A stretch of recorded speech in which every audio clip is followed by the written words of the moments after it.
When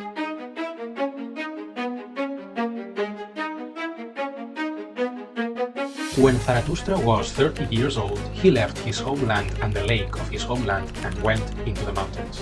In recent days, this video of a penguin has gone viral who, as if struck by a devastating intuition, turns his back on his community and heads alone into the solitude of an impossible path towards the mountains.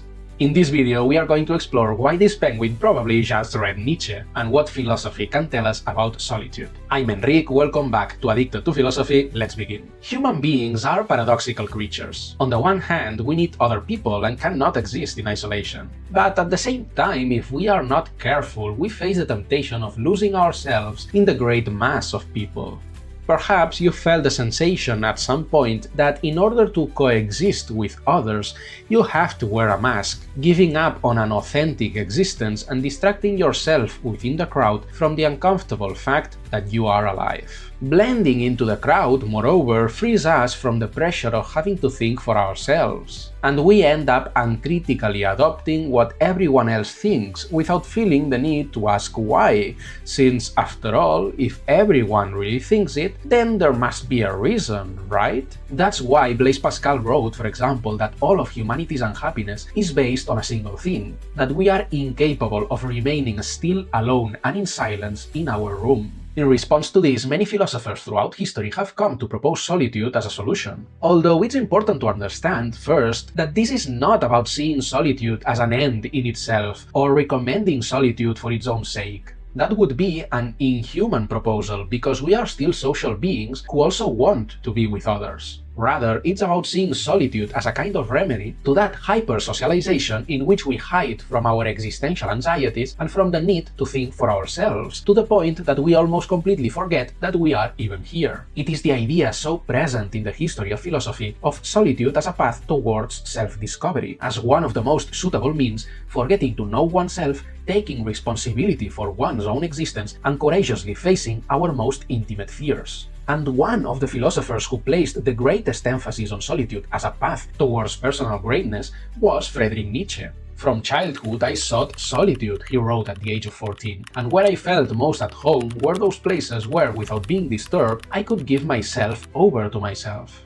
In solitude, Nietzsche discovered a lifelong companion that never left him. To walk the path alone belongs to the very essence of the philosopher, he also said, or later in his final work, Ecce Homo. I need solitude, I mean healing, a return to myself, to breathe free, light and playful air. All of my Zarathustra is a dithyramb to solitude, or, if I have been understood, to purity. Nietzsche, perhaps like the penguin that has so fascinated the internet, realizes that he constantly needs doses of solitude like a kind of medicine to recharge his batteries after the wear and tear he experienced in social life. That is why I return to solitude, so as not to drink from the springs from which everyone drinks. In the midst of the crowd, I live like most people, and I do not think as I truly think. Then I need the desert in order to recover myself. Give this video a good like if this happens to you too. And that also helps me a lot to reach more people, so thank you very much. Zarathustra himself, that character Nietzsche invents to turn him into the prophet of his philosophy in his magnum opus, Thus Spoke Zarathustra. Well, Zarathustra, as we saw at the beginning of the video, turns 30, the age at which Jesus began his public life and preaching, and this is no coincidence. And he does the exact opposite. He withdraws for 10 years into the solitude of the mountains like our nihilistic penguin. Except that Nietzsche would have torn his hair out if he heard us call it that, the nihilist penguin, because for him retreating into solitude is not a sign of nihilism. It is far more nihilistic to live in the marketplace. Retreating into solitude is one of the first steps to defeat the serpent of nihilism that has been left to us after the death of God and that tries to strangle us. Perhaps it is this nihilistic feeling, the sense that nothing has meaning anymore, that pushes me to retreat into the mountains. But Nietzsche argues that this must be done with the intention of preparing the inner conditions that allow me to face it with courage and overcome it, creating new values that celebrate the beauty of life. That is why Nietzsche understands solitude as the place where I can breathe freely and begin a process of inner maturation that leads me beyond myself. For this reason, Zarathustra shows a preference for the solitary and always advises solitude. Everything great withdraws from the marketplace and from fame, he says. Solitude is Zarathustra's home, the place where you can say everything and openly express all your reasons. Nothing here is ashamed of hidden feelings.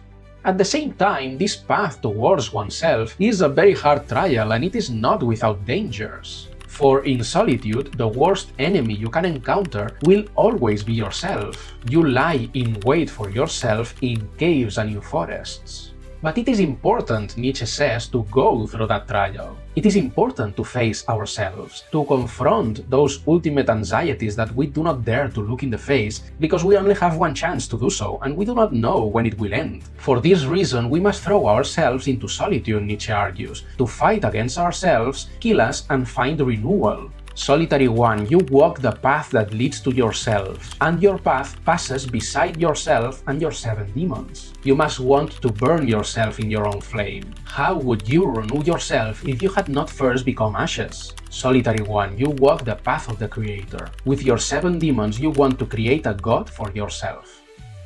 After the death of God, after the throne on which God sat has been revealed to be empty, human beings have been left ontologically more alone than ever before. They no longer have that omnipresent companion who was always at their side, in the deepest part of their hearts. Now they have been left radically and metaphysically alone. That is why being able to live in that solitude, Nietzsche says, is the condition of the creator, of the one who wants to create new values, because otherwise one is left simply with the mirage of previous values. But to achieve this, the solitary one needs a mixture of love and hatred towards himself. On the one hand, he needs to despise himself because he recognizes that he is not enough and must be overcome. But for that very reason, he also needs to love himself, because only the one who loves himself is willing to pay the price required to overcome himself. Whoever wants to become light and transform into a bird must love himself. That is what I teach. One must learn to love oneself with a healthy and sound love, to endure being with oneself and not to wander about from place to place. For this reason, that obsession we have today with never wanting to be alone at any moment, that even when we are physically alone we put on music, a podcast or whatever to distract ourselves, Nietzsche understands it as a kind of infidelity towards myself, because we are willing to be with anyone rather than with ourselves. And in that way we are being unfaithful, Nietzsche thinks, losing ourselves in our dealings with others. Nietzsche has often been criticized, and not without reason, for falling into a kind of exaggerated romanticism of solitude that is not very healthy either. In fact, Franz Overbeck, who was a close friend of his, even wrote the following: Nietzsche was not at all as alone as he thought. He was never a true solitary. Either he pretended to be alone, or he took pleasure in it and wished to be a solitary. In any case, we do find in him an invitation to an exaggerated solitude, yes, but not for that reason to be dismissed. It is essentially the same Pascalian invitation. Hey, maybe it would do us some good from time to time to learn to be alone and in silence in our room. Throughout the Zarathustra, it becomes clear that our prophet still needs the goods of solitude. "O Zarathustra," a mysterious voice says to him in a dream, "your fruits are ripe, but you are not yet ripe for your fruits. Therefore you must return once again to solitude, for you must still become tender." And only then, by withdrawing once again into solitude, can Zarathustra finally face his most feared thought, the eternal recurrence. If you want to discover the key to this revolutionary idea that can change your life and understand the entire spirit that animates Nietzsche's philosophy, I already explained it in this video right here. So go ahead, give it a good click so you don't miss it, and above all, don't forget to think.